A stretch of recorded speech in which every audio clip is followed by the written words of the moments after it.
They called her the furniture. For 19 years, she sat in that forgotten corner while rising stars walked past like she didn't exist. No promotions, no recognition, not even her name spoken aloud in briefings. Then one night, the entire military network collapsed. Every system, every code, every security protocol, and when the generals finally traced the failure, every single line pointed back to the one person they'd spent 2 decades ignoring. What happened next changed everything they thought they knew about power. Let me take you back to where this really started. Picture a woman in her early 30s, fresh-faced and eager, walking through the gates of Redstone military installation for the first time. It's 2006. The war on terror is reshaping how America thinks about security. Technology is evolving faster than anyone can track, and she's just been assigned to what they call temporary clerical support in the records division. Temporary, that word would follow her for almost 2 decades. Her name was Sarah Mitchell, though you won't find that name in any official documentation even today. What you will find, if you have the clearance to look, is a personnel file marked Support Staff Analyst 07, buried so deep in classified archives that 3 separate generals have to sign off just to open it. But back then, she was nobody special, just another face in the crowd, another name on a roster that no one bothered to memorize. They gave her a desk in the basement level of Building C, not even a real office, just a corner carved out between humming server racks and filing cabinets that hadn't been opened in years. The fluorescent light above her workspace flickered constantly, casting everything in a stuttering half shadow that gave most people headaches within minutes. The air conditioning ducts ended 3 feet from her desk, leaving that corner perpetually stuffy and warm even in winter. This is where you'll process the overflow reports, her supervisor told her on day 1, dropping a stack of folders on her desk without making eye contact. Routine stuff, equipment logs, maintenance records, transmission archives. Just catalog them and file by date. Simple enough. He didn't wait for an answer. She watched him walk away, his polished shoes clicking against the linoleum until the sound faded into the constant hum of electronics. Then she looked at the stack of folders, opened the first one, and began to read. What she found wasn't simple at all. See, what everyone called routine overflow was actually something else entirely. These weren't just equipment logs or maintenance records. They were fragments of the nervous system that kept the entire military communications network alive. Encrypted transmission protocols, satellite handshake sequences, authentication keys for drone command systems, the digital DNA of America's defense infrastructure, broken into pieces and scattered across forgotten files, because no one understood how they fit together. No one except her. She spent that first month just reading, tracing connections that others had missed. She'd find a frequency modulation pattern in a January file that matched an authentication error in March. She discovered that a routine equipment malfunction in Nevada aligned perfectly with a satellite transmission delay over Afghanistan. Patterns emerged like constellations in a night sky, invisible to those who didn't know where to look. By month 3, she'd stopped at just cataloging. She started fixing things. Nothing dramatic, nothing anyone would notice. A line of code adjusted here to prevent a recurring error. A protocol refined there to reduce signal interference. Small corrections that made the whole system run smoother, the way a mechanic might adjust a dozen tiny components to make an engine purr. "You're still here?" her supervisor asked one evening, finding her at her desk long after everyone else had gone home. The building was nearly empty. Just the security guard making rounds and the endless hum of servers processing data. "Just finishing up some cataloging," she said, not looking up from her screen. He shrugged and left. He never asked what she was cataloging, never wondered why routine filing kept her at work until midnight 3 times a week, never thought to check what commands she was entering into systems that were supposed to be above her clearance level, because she was furniture. Temporary, invisible, and invisible people can do remarkable things. The first major test came in 2008.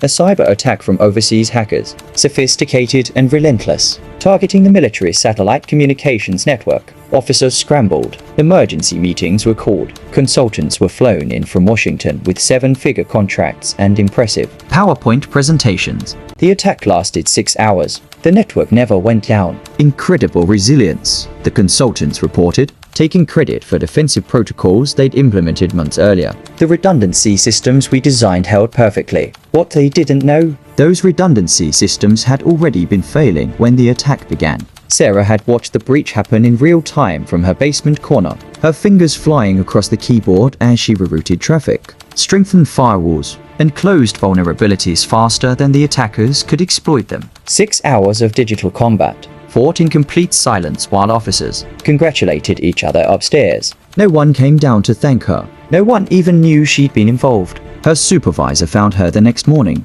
still at her desk, eyes red from lack of sleep. "You look tired," he said. "Maybe take a half day." She nodded and kept working. Years passed like that, one after another. Temporary assignment extended indefinitely, her name appearing on rosters but never spoken aloud. New recruits arrived bright-eyed and ambitious, got promoted within months, moved into offices with windows and doors that closed. She stayed in her corner, surrounded by the perpetual hum of machines that only she seemed to truly understand. They started calling her the furniture around year 5. She overheard it in the cafeteria. "You know who I mean," a young lieutenant was saying to his friends, gesturing vaguely toward where she sat alone at a corner table. "That woman who's always just there, like a desk or a filing cabinet. Been here forever, but nobody knows what she actually does." His friends laughed. They didn't mean to be cruel, not really. She was just part of the landscape to them, as unremarkable and unchanging as the ugly brown carpeting in the hallways. She kept eating her sandwich and said nothing. But here's what they didn't see. Every time they swiped their security badges, and the doors opened instantly, that was her code verifying their clearance. Every time they sent an encrypted message that arrived exactly where it was supposed to, that was her routing protocol guiding it through a maze of satellites and servers. Every time a drone launched on a combat mission and returned safely home, that was her navigation algorithm keeping it on course. The entire network was breathing in a rhythm she had composed. By 2015, the military's technological infrastructure had expanded exponentially. New systems layered on top of old ones, cutting-edge AI programs integrated with decades-old hardware. It should have been chaos. It should have collapsed under its own complexity. But it didn't. It ran with an elegance that amazed outside experts. "It's like watching a symphony," one Pentagon consultant said during a review. "Everything synchronized perfectly despite the massive complexity. Whoever architected this foundation was a genius." The generals nodded proudly. They had no idea who that genius was. Her name wasn't on any architectural documents. She held no patents. She'd never given a presentation or published a paper. She just showed up every morning at 5:45, made terrible coffee in a pot that should have been replaced years ago, and quietly maintained the invisible scaffolding that kept everything standing. Meanwhile, her personnel file gathered dust. Literally, a thin folder wedged between hundreds of others in a cabinet that HR rarely opened. Inside, a single page with her basic information. A temporary assignment stamped from 2006, and nothing else. No performance reviews, no commendations, no record of the thousands of hours she'd worked or the crises she'd silently prevented. She'd become so invisible that the system had forgotten she existed. Until the night everything changed. It started small, just a flicker on her screen at 2:37 in the morning on a Tuesday in November. She was working late again, as she often did, tracking some unusual patterns in the satellite data logs. Then she saw it. An error message where there shouldn't be one. An authentication failure in a system that never failed. She frowned and pulled up the diagnostic logs. What she found made her blood run cold. Someone was rewriting the core protocols, not hacking from outside that she could defend against. This was something else. Something inside the system itself. Like the network had turned against itself, rewriting its own foundational code in ways that didn't make sense. She worked through the night, trying to understand what was happening. By dawn, she knew this wasn't an attack. It was a collapse. The system was eating itself from the inside out, corrupted by years of updates and patches that had been layered on top of her original architecture without anyone understanding how they fit together. She could fix it. She knew she could, but it would take time, and it would require access to root level systems that her clearance technically didn't cover. She made the decision in seconds, logged into administrative protocols she wasn't supposed to touch, began the painstaking process of rebuilding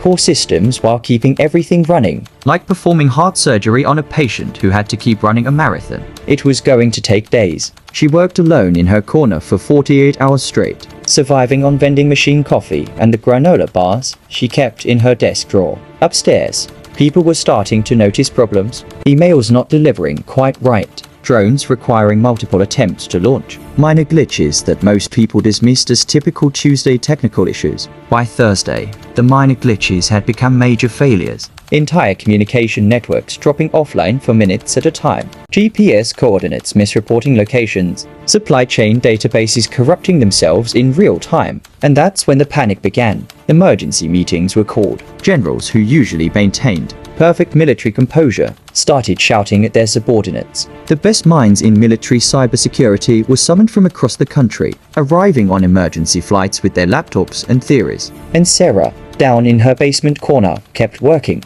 She heard the chaos overhead, the running footsteps, the urgent voices. She knew they were hours away from catastrophic system failure, the kind of failure that would leave military units blind and deaf across the globe, the kind of failure that enemies watched for. But she also knew she was close, so close. Just a few more protocols to rewrite, just a few more systems to stabilize. Then someone cut the power to her floor. Not intentionally, just an overzealous facilities manager, responding to the crisis by shutting down non-essential systems to preserve energy for the main command center. Her screens went black, her keyboard went dead, and upstairs, the entire network began its final terminal collapse. She sat in the darkness of her corner, listening to the emergency generators kicking overhead, feeling the vibration of hundreds of people running through the building above her. And for the first time in 19 years, she felt something close to despair. Not because the system was failing. She could fix that, given time. But because she realized that even now, even in the middle of their greatest crisis, they had no idea she existed. They'd shut her down without even knowing she was there. The emergency lights clicked on,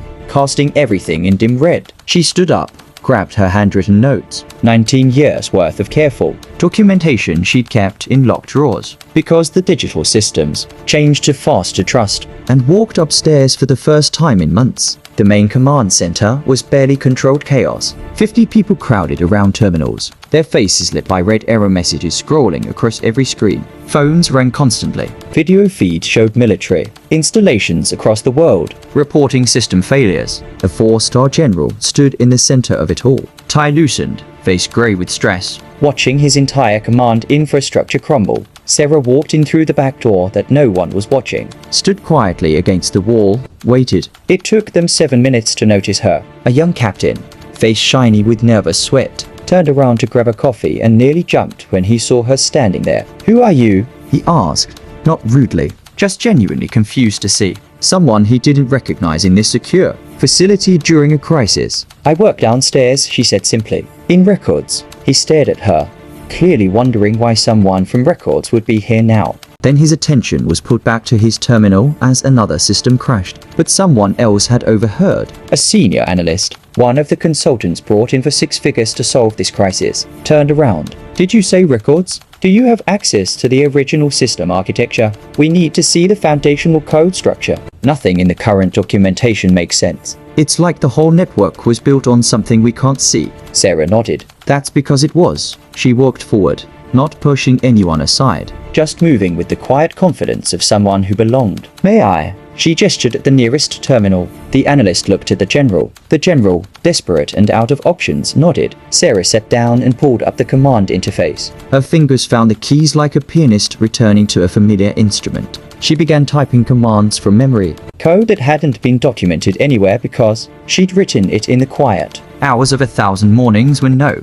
one was watching. The screen changed. The red error messages began to clear, replaced by green status indicators. Not slowly, not gradually, but in cascading waves as each system recognized the master commands and fell back into place. The room went absolutely silent. 50 people holding their breath as they watched the impossible happen. A network that the best minds in cybersecurity couldn't save, stabilizing under the hands of a woman whose name wasn't on any roster they recognized. Within 20 minutes, the crisis was over. Every system restored, every communication channel reopened, every protocol functioning exactly as it should. Sarah stood up from the terminal and stepped back, returning to her place against the wall. The general found his voice first. "What?" He had to stop and clear his throat. "What did you just do?" "I fixed it, sir." "How?" "I wrote most of it 19 years ago. Been maintaining it ever since." She said it so simply, so matter-of-factly, that at first no one quite processed what she meant. Then someone pulled up the system logs and started tracing the author tags on the code she'd just entered. Every line came back to a user ID that had been active since 2006. Support staff analyst 07. Not a contractor. Not a specialist. Not anyone with impressive credentials or high-level clearance. Just the furniture. Jesus Christ, someone whispered. The general. A man who had commanded thousands of troops in combat zones, who had briefed presidents and testified before Congress, looked at Sarah like he was seeing a ghost. You've been here 19 years? Yes, sir. Building C, basement level, records division. And you built all of this? The foundation, yes, sir. Others have added to it over the years. But the core architecture, the protocols that everything else runs on, that's mine. Another analyst pulled up more logs. Sir, she's not exaggerating. Every major system traces back to code authored by this user ID. The satellite network, the encryption protocols, the drone navigation systems, the supply chain databases, all of it. She's not just part of the system, she is the system. The room remained silent as their truth settled over everyone like snow. For 19 years, while they'd been having meetings about network security, while they'd been hiring consultants and promoting bright young officers into cyber warfare positions, while they'd been slapping each other on the back for maintaining such a robust infrastructure, the actual architect had been sitting in a basement corner that most of them didn't even know existed. A colonel, face flushed with embarrassment and anger, spoke up. Why didn't you ever report this? Why didn't you tell anyone what you were doing? Sarah met his eyes calmly. I did, sir. My first week here, I submitted a report detailing the structural inefficiencies I'd found and proposed solutions. It was filed as clerical observations, and I was told to focus on my assigned duties. So I did. I focused on keeping the systems running. That's been my assigned duty for 19 years. She didn't say it with bitterness, just stated it as fact, but the words landed like punches. The general slowly stood straighter, seemed to remember his rank and bearing. You've been maintaining our entire defensive network for 2 decades without proper clearance, recognition, or compensation. I've been doing my job, sir. Your job was supposed to be filing reports. Yes, sir, and I filed every single one. They're all downstairs in chronological order if you'd like to review them. But the systems needed work too, so I did that as well. Someone had pulled up her personnel file on a screen. That thin, dusty folder that hadn't been updated since 2006. The general looked at it and something in his expression cracked. My God, he said quietly. We promoted 17 people over your position in the last 5 years alone. We gave out 6 medals for system maintenance excellence. We spent millions on consultants to optimize networks you'd already perfected.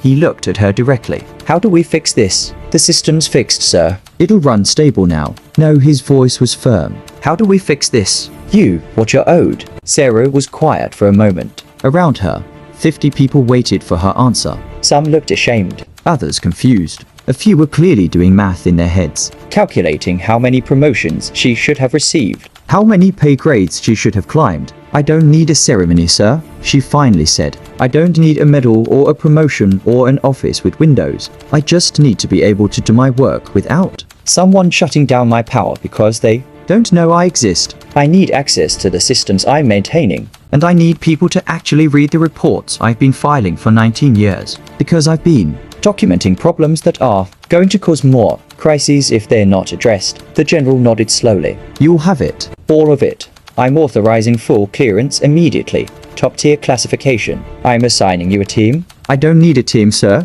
A team that you will train and supervise, he continued, because we cannot afford to have this entire network dependent on one person that we've spent 19 years pretending doesn't exist. We need redundancy. We need documentation. And we need to make damn sure that this never happens again. He straightened to full attention and saluted her. Behind him, slowly, the entire room followed suit. 50 people standing at attention for the woman they'd walked past like furniture for years. Sarah returned the salute properly, her movements crisp despite the exhaustion that was surely creeping up on her. Permission to return to my post, sir. I have 17 reports that need to be filed. Despite everything, the general almost smiled. Granted. She turned and walked out of the command center, back down to her basement corner with its flickering lights and warm, stuffy air. She sat down at her desk, pulled out her pen, and went back to work. But everything had changed. By the next morning, Word had spread through the entire installation. The woman in the basement. The invisible architect. The furniture that turned out to be the foundation. Officers who had walked past her for years now stopped to salute in hallways. The cafeteria conversations didn't flow around her anymore. They stopped when she sat down. People making space, offering coffee, asking if she needed anything. Her supervisor, the one who told her to focus on filing 19 years ago, submitted his resignation within 48 hours. Nobody tried to stop him. The general kept his word. Her clearance was elevated immediately. Her personnel file reclassified at a level that required 3 separate signatures just to access. A team of 12 cybersecurity specialists was assigned under her supervision. Though she made it clear she hadn't asked for them and didn't particularly need them. Then why am I here? One young specialist asked on his first day. Because apparently the military doesn't like single points of failure, Sarah said, not looking up from her screen. So I'm supposed to teach you what I do. Whether you actually learn it is up to you. He did learn. They all did. Because once they got past the shock of taking orders from someone whose desk was wedged between filing cabinets in a basement, they realized they were being trained by someone who understood the network better than anyone alive. The medals and promotions came eventually, despite her lack of interest. A ceremony was held. Generals made speeches about dedication and unsung heroes. A medal was pinned to her plain uniform, while cameras flashed and people applauded. She accepted it all with the same quiet grace she'd shown for 19 years. Then she went back to work. Because here's the truth they all learned. Sarah Mitchell hadn't maintained that network for recognition or promotion. She'd done it because it needed to be done. Because soldiers in combat zones depended on those communications. Because pilots relied on those navigation systems. Because her work, invisible and unacknowledged as it was, kept people alive. That's real power. Not the kind that announces itself or demands attention, but the kind that simply shows up every day and does what needs to be done. The kind that doesn't need applause because the work itself is the reward. 3 years later, they offered her early retirement with full honors and a pension that reflected what she should have been earning all along. She declined. I'll retire when the work is done, she said. When will that be? Her commander asked. She almost smiled. I'll let you know. She's still there today, still in that basement corner, though the lights have been fixed and the air conditioning finally reaches her desk, still arriving at 5:45 in the morning and staying until the work is finished, still writing reports that people actually read now. And the young specialists she trains, the bright officers who rotate through her department, they all learn the same lesson eventually. That true excellence doesn't need an audience. That real strength is measured not in titles or recognition, but in the quiet, steady dedication to doing work that matters. Some of them will carry that lesson with them for the rest of their careers. Some won't understand it until years later, when they find themselves in their own forgotten corners, doing work that no one sees, wondering if it matters. It does matter. It always did. Because foundations don't need to be visible to be essential. And sometimes the most powerful person in the room is the one everyone forgot was there. Sarah Mitchell's story reminds us that honor doesn't need a stage. That respect isn't granted by titles, but earned through unshakable dedication. That silence can speak louder than any speech when backed by genuine excellence. So here's my question for you. How many Sarah Mitchells are in your workplace right now? How many people are doing essential work in corners you never look at? Keeping systems running that you take for granted? How many times have you walked past someone without seeing them?